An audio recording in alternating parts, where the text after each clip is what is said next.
안녕하세요 여러분, 반갑습니다. 소프트웨어 꼰대 강의 청주대학교 노기섭 교수입니다. 네, 여러분들 잘 지내고 계시죠? 자, 오늘 제가 들고 온 거는 제가 늘 헷갈렸던 거 스토캐스틱 프로세스에 대해서 한번 같이 얘기를 좀 나눠보려고 그래요. 비단 확률 과정이라고 뭐 표현을 하는데, 이 확률 과정 하나만 보는 게 아니라 뭐 스토캐스틱에 대한 내용, 그 다음에 뭐 실습도 할 거고요. 뭐 여러 가지 제가 궁금했던 거, 제 강의니까 제가 궁금했던 거, 어떤 거들에 대해서 제가 평소에 좀 공부를 해야 되겠다 했던 내용이에요. 이거는 제가 잘 아는 전문 분야는 아니고 딥러닝을 공부하면서 이 스토캐스틱이라는 용어가 여기저기 자주 나오는데 이게 명확하지가 않아요. 스토캐스틱이라는 그 개념 자체가. 그리고 상당히 좀 뜬구름 잡는 그런 내용들이 많아서 일단 한번 좀 정리를 하려고 했던 내용들이었습니다. 그래서 시간이 돼서 오늘 정리를 한번 한 방에 하겠습니다. 오늘 할 게 좀 내용이 좀 뭐 제가 이것저것 준비하다 보니까 조금 많아져 가지고 컨텐츠를 조금 나눠 봤습니다.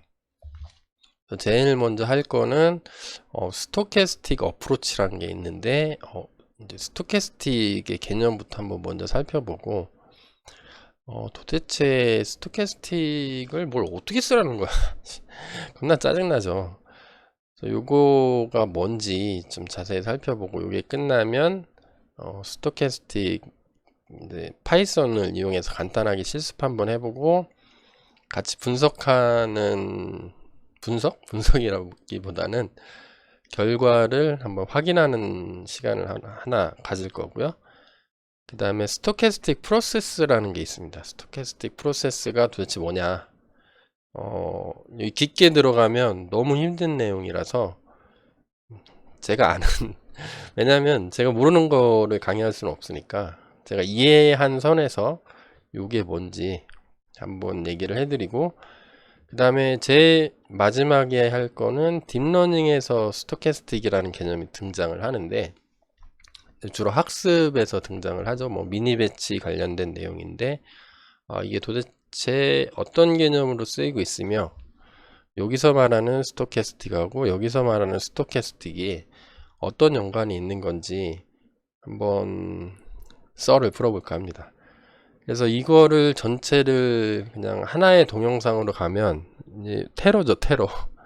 너무 길어질 것 같아서 일단 여기 컨텐츠에 제가 구분한 것처럼 네 가지 조그만 소단원으로 나누고 각각에 대해서 동영상을 찍어서 올리도록 하겠습니다.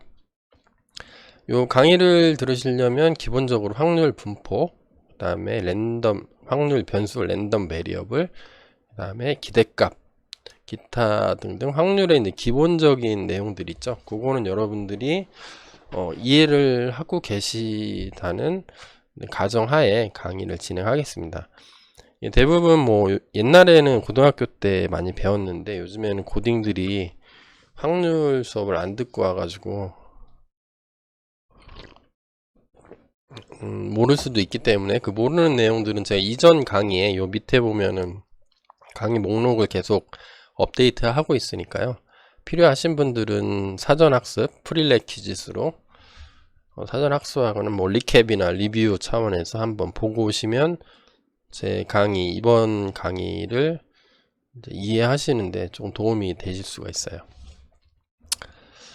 먼저 그 대단원의 첫 번째 스토캐스틱 어프로치라는 게 있는데, 얘가 아직 개념 정립이 정확하게 안 돼 있고, 스토캐스틱이라는 용어를 쓰는 데가 되게 많아요. 뭐 전쟁 분야에서도 쓰고 군사 분야에서도 쓰고 뭐 문학, 수학, 뭐 통계, 그리고 우리 분야인 딥러닝이나 머신러닝, 인공지능 분야에서도 많이 씁니다.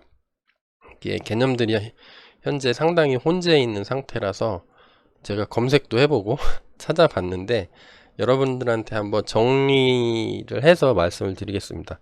제 정의랑 틀릴 수도 있어요.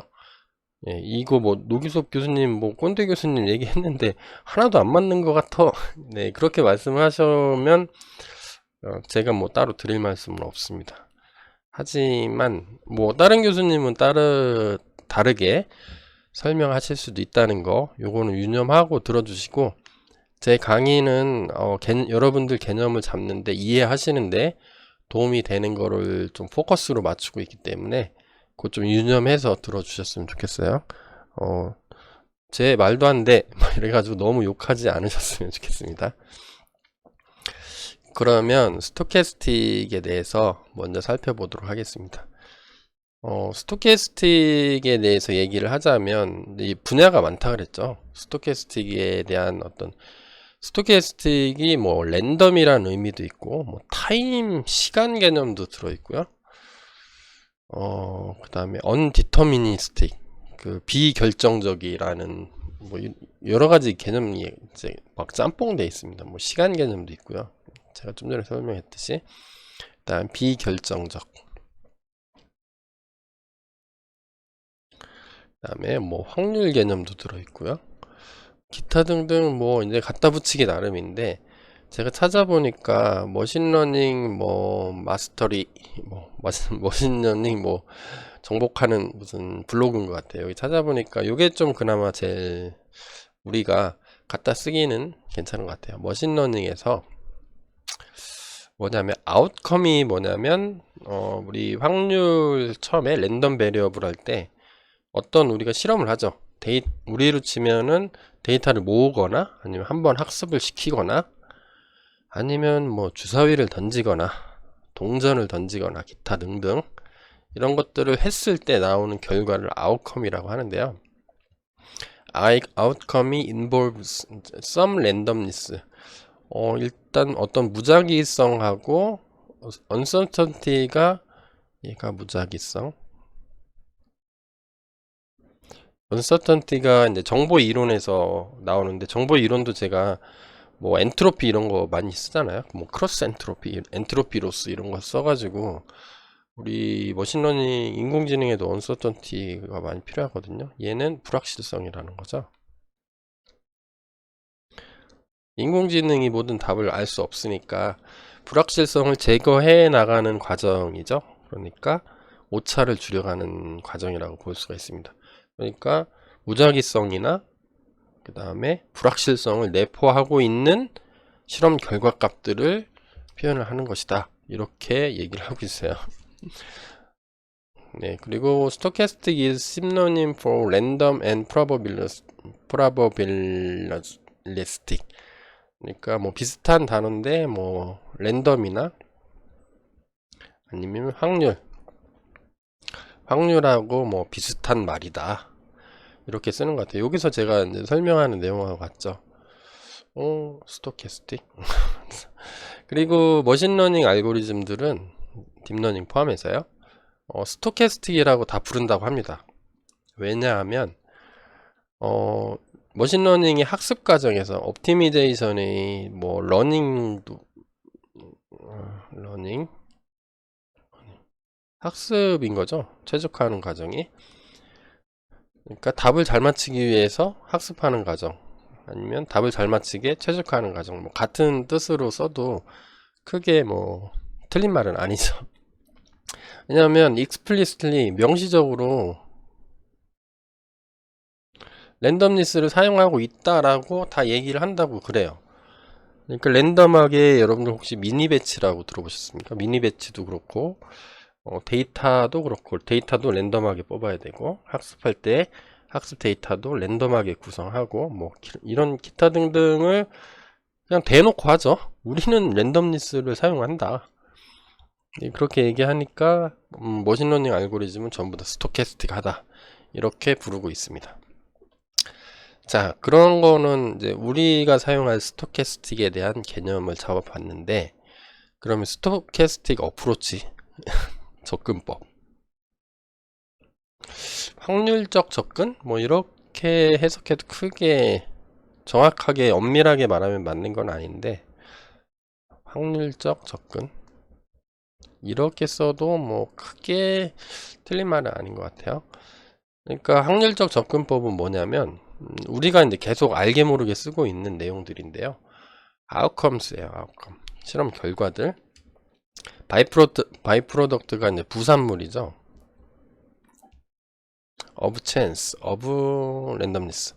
그러니까 뭐 우연한 거 내지는 랜덤한 거에 뭐 부산물, 결과물이다 이렇게 보고 있는 거예요. 이런 걸 이렇게 보고 내가 어떤 결과를 만났을 때 어떤 데이터를 만났을 때 그 데이터는 사전에 뭔가가 뭐 무슨 공식이 딱딱 정해져 있어 가지고 그 공식대로 해서 탁 나온 게 아니라 어떤 확률 값을 가지고 존재한다는 거죠. 그런 식으로 문제를 바라보는 게 스토캐스틱 어프로치라고 부르고 있습니다. 그 다음에 outcomes are that causation probabilistic rather than inevitable or predetermined. 그러니까 미리 정해진 뭐 걸로 정의된 게 아니라 그냥 요거랑 요랑 같은 얘기죠. 뭐 미리 사전에 결정된 무슨 뭐 y는 axb, y는 2x 플러스 3, 뭐 이렇게 2하고 3이 파라미터가 탁탁 정해져 가지고 x가 들어가면 요 결과값이 y가 나오는 게 아니라는 거죠. 얘는 없는 거죠. 없어. 근데 2와 3은 어딘가에는 존재하는데 확률적으로 존재할 거라는 얘기죠. 그거를 찾는다는 얘기죠. 자, 그래서 요런 확률적 접근은 뭐냐면 요런 그 무작위성 아니면 확률, 결정되지 않은 거, 뭐 요런 여러 가지를 인정을 하는 거죠. 인정하고 그 상태에서 내가 뭔가를 찾아내겠다. 디스커버리 하는 거죠. 디스커버리 하는 접근법을 스토캐스틱 접근법이라고 부릅니다. 제가 뭐 다 만들어낸 얘기는 아니고요. 여기서 찾은 거예요. 블로그 여기도 있고 스토캐스틱 띵킹이라는 데서 찾아보니까 뭐 이렇게 나오더라고요. 그래서 이제 개념은 아시겠죠? 머신러닝이 뭐 스토캐스틱이라고 한다는데 그거는 비결정적이거나 확률적이거나 무작위성이 들어가 있는 거고, 스토캐스틱 어프로치는 뭐라고 했어요? 제가 어떤 그런 것들을 인정한 가운데서 내가 정확한 공식을 찾기보다는 확률적으로 뭔가 답을 찾아가겠다라는 것이 스토캐스틱 어프로치라고 우리는 받아들이기로 하겠습니다. 싫으면 어쩔 수 없죠. 네, 어쩔 수 없이 이 싫은 사람들은 어떻게 하냐면 명확하게 설명할 수 있는 공식을 찾습니다. 수학적인 어떤 백그라운드, 수학적인 지식을 수학 내지는 물리적인 지식을 총동원해서 이거를 최대한 잘 설명하는 공식을 도출해 내시면 되고, 아니다, 그냥 난 데이터가 많은데 그 데이터를 보니까 확률적으로 내가 예측을 하겠다, 그러면 무리가 되는 거죠. 인공지능의 세계로 오시는 겁니다. 인공지능도 수학이 많긴 많죠. 제가 이제 확률부터 시작을 했는데 꽤 많이 있는 거죠. 자, 그러면 스토캐스틱 프로세스하고 딥러닝이 어떤 관계가 있는지 한번 살펴볼까요? 요거는 아주 익숙한 그림일 텐데, 딥러닝의 학습 방법은 어떻게 하냐면 딥러닝 네트워크를 그리죠. 그래프를 그립니다. 노드와 엣지가 있고 엣지들이 어떤 선으로 연결돼 있죠. 이렇게. 그래서 이게 각 노드들은 어떤 값을 갖게 되는데 그 값에 어떤 웨이트 값, 가중치를 곱해주면 요거의 값이 됩니다. 여기로 들어오는 모든 것들을 똑같이 계산해서 다 더해주면 되죠. 여기도 마찬가지. 모든 노드들이 그렇게 작동을 하고 맨 끝에 있는 노드들이 최종적으로 어떤 값을 갖게 되더라. 이 값이 정답이다 라고 예측을 하는 거죠.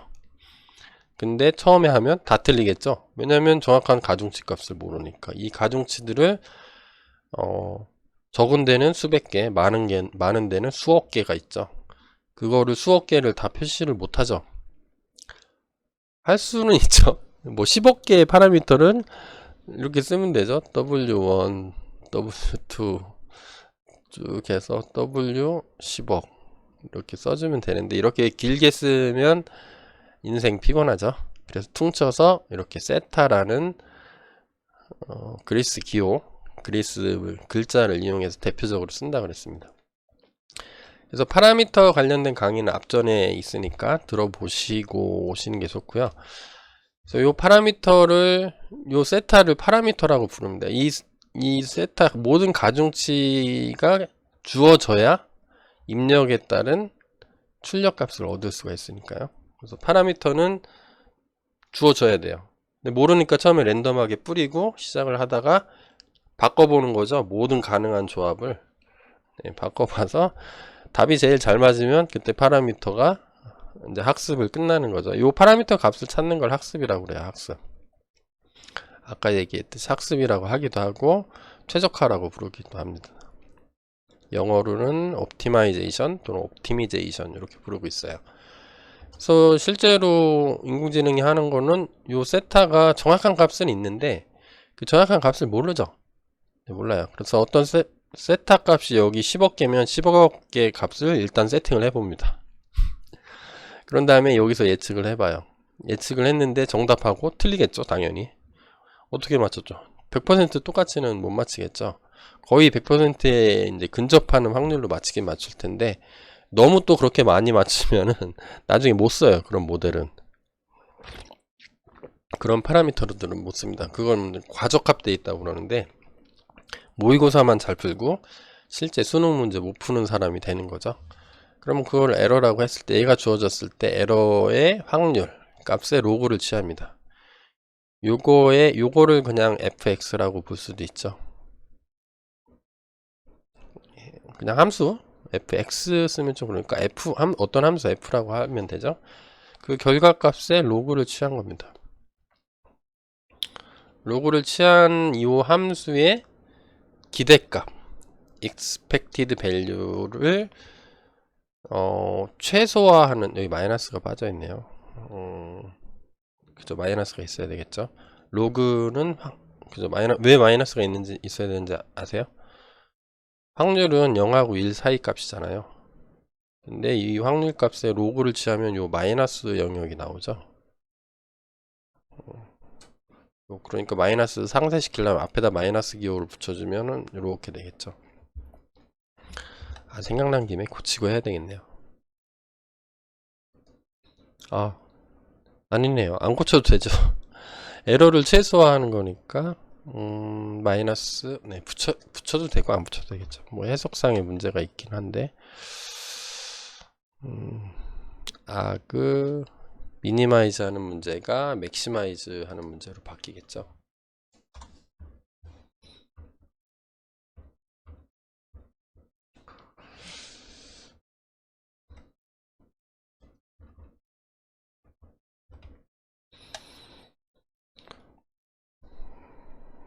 맥스. 네, 뭐 이런 식으로 되겠죠. 이게 헷갈리네. 잠깐만요.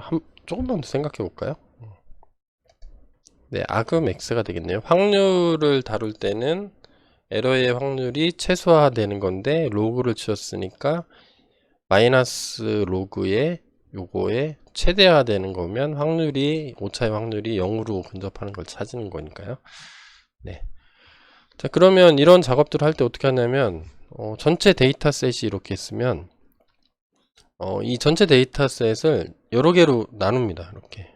이렇게 나눈 것 중에 첫 번째가 요거가 되는 거고 두 번째가 뭐 이렇게 쭉 한 다음에 요거를 가지고 나눈 첫 번째를 가지고 요거를 여기다 뿅 집어넣은 다음에 쭉 통과시키면 어떤 최종 값이 나오는데 얘가 정답하고 비교해 봐서 오차가 생기면 이 오차를 가지고 미분을 합니다. 미분. 기울기라고 써놨는데 이제 원래 그라디언트라고 부릅니다. 편미분한 값의 벡터 값. 편미분하면은 변수가 여러 개죠. x, y, z 뭐 잔뜩 10억 개의 변수가 있으니까 각각이 10억 개의 개개의 변수별로 편미분을 해보는 거죠. 그러면 10억 개가 쫙 생길 텐데 그거를 이제 벡터로 모아놓으면 어떤 방향이 생기죠. 벡터가 그 방향성을 가지고 있는 걸 그라디언트라고 하고 뭐 기울기라고 보셔도 뭐 크게 상관은 없을 겁니다. 기울기를 가지고 이거를 업데이트를 해요. 세타를. 그런 다음에 다시 하고 그 다음 미니 배치 넣어보고 이런 식으로 합니다. 그러면 어떻게 되냐면 이거를 전체를 한꺼번에 넣을 수도 있고 이렇게 쪼개서 넣을 수도 있습니다. 전체를 한꺼번에 넣으면은 요게 세타가 오차를 최소화하는 지점이 여기라고 하면 에러를 최소화하는 어떤 파라미터의 집합의 위치가 여기라고 그래요. 세팅이 있겠죠. 1억 개면 1억 개가 각각 값을 가지고 있을 텐데 그 최소화하는 세팅이 있겠죠.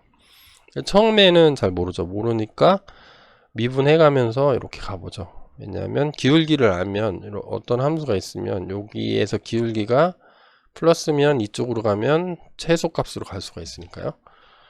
마이너스면 기울기가 마이너스죠. 마이너스면 앞쪽으로 가고 뭐 이런 식으로 하는 겁니다. 이거는 뭐 현재는 몰라도 돼요. 우리 스토캐스틱에 대한 개념만 잡을 거니까. 근데 이렇게 넣으면 이렇게 나오고요. 이렇게 잘라서 넣으면 이런 식으로 합니다. 일로 갔다가 일로 갔다가 방향이 계속 왔다리 갔다리 해요.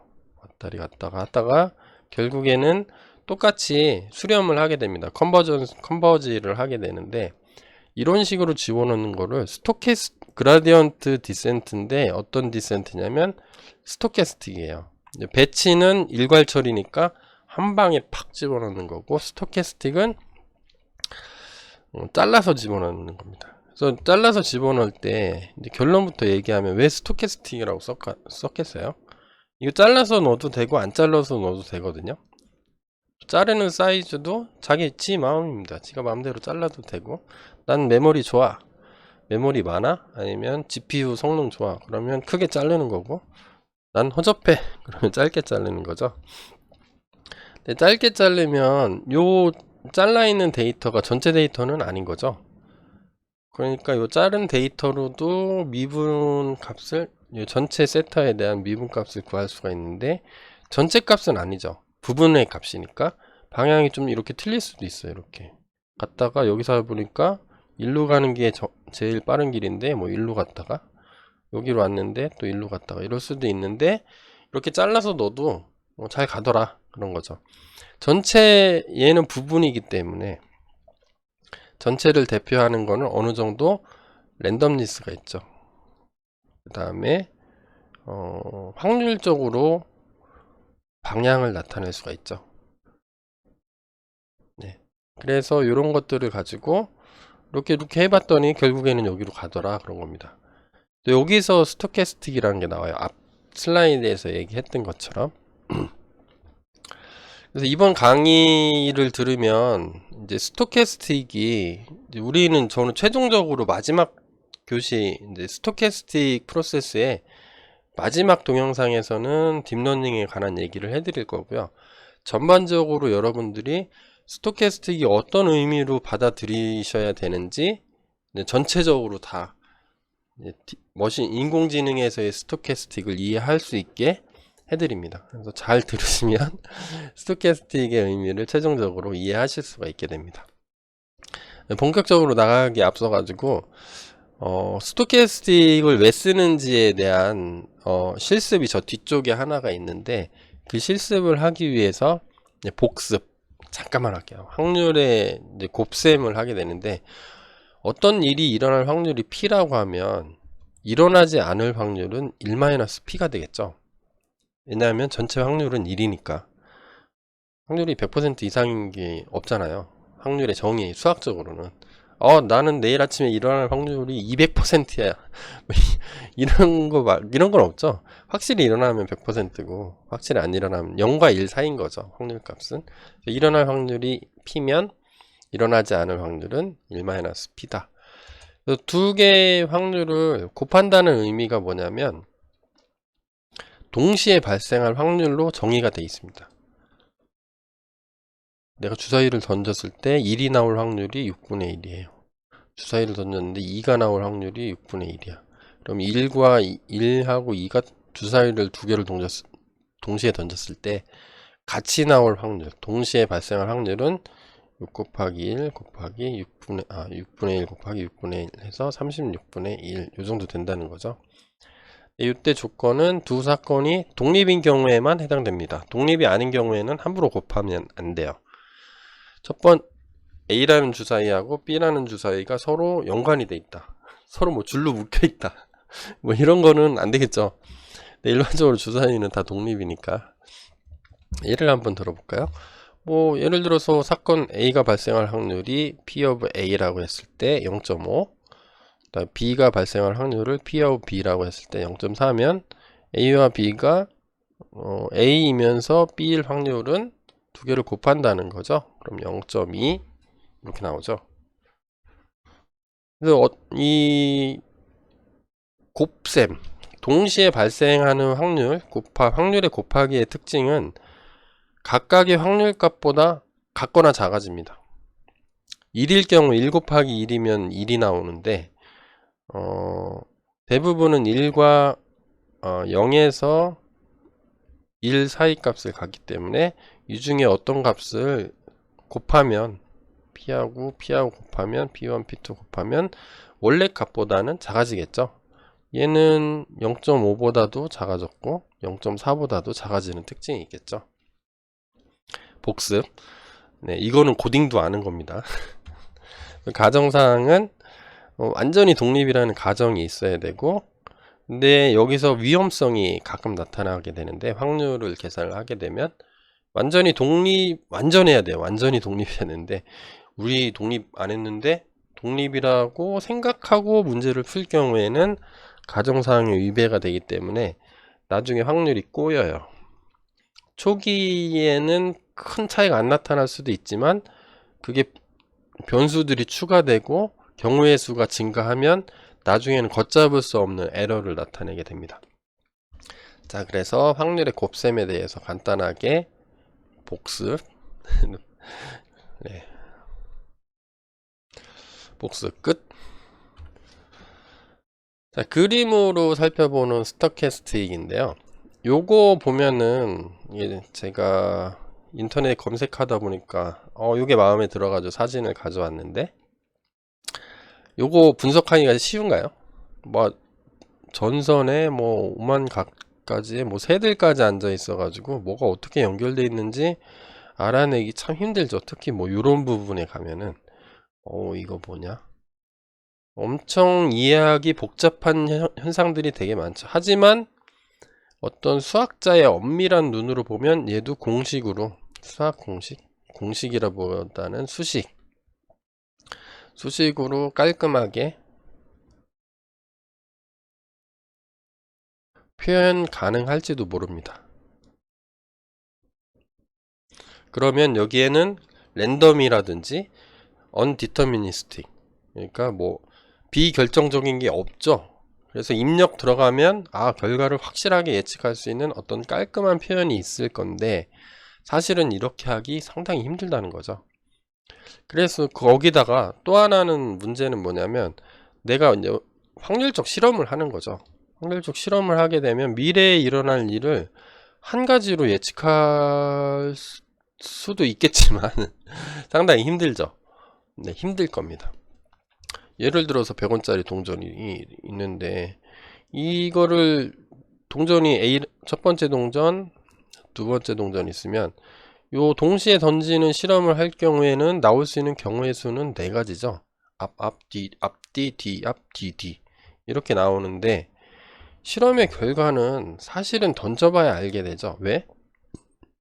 확률이라는 랜덤니스를 갖고 있기 때문에 어떻게 나올지 모르고 상호 독립인지 아니면 종속인지 이것도 모르고 또 확률값이기 때문에 던져봐야 하는 거죠. 앞이 나올지 뒤가 나올지 아무도 모르죠.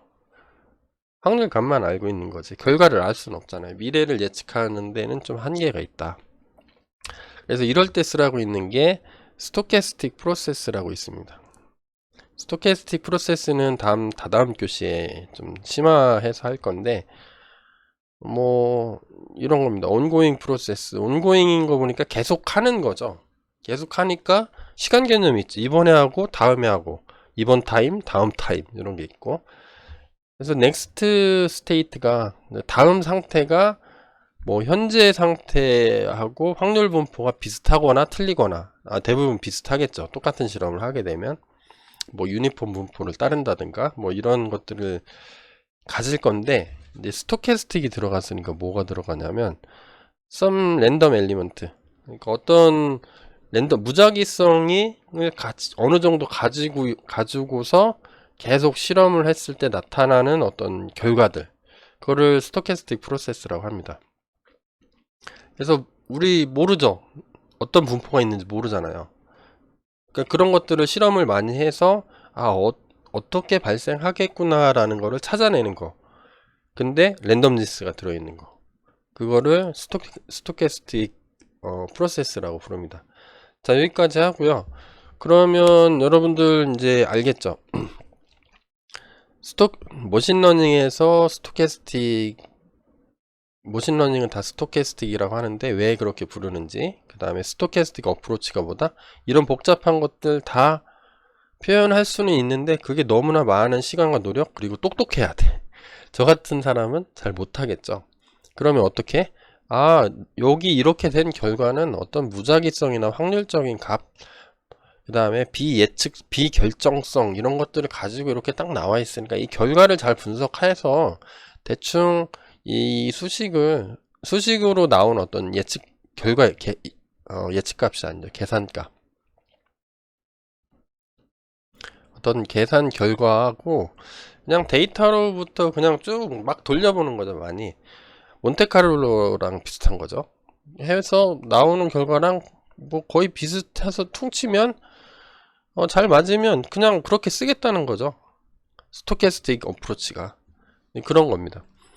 자, 그래서 다음 시간에는 스토캐스틱의 실습을 한번 해볼게요. 같이 코딩을 해보겠습니다. 오랜만에 초딩 코딩, 대학교 1학년 코딩 정도 같이 한번 해보면은 좀 더 감이 잡혀요. 어떤 게 스토캐스틱인지. 첫 교시에는 여기까지 하고, 강의가 너무 길어질 것 같으니까 짧게 잘랐다가 다음 교시로 계속 이어서 하도록 하겠습니다. 계속 따라오세요.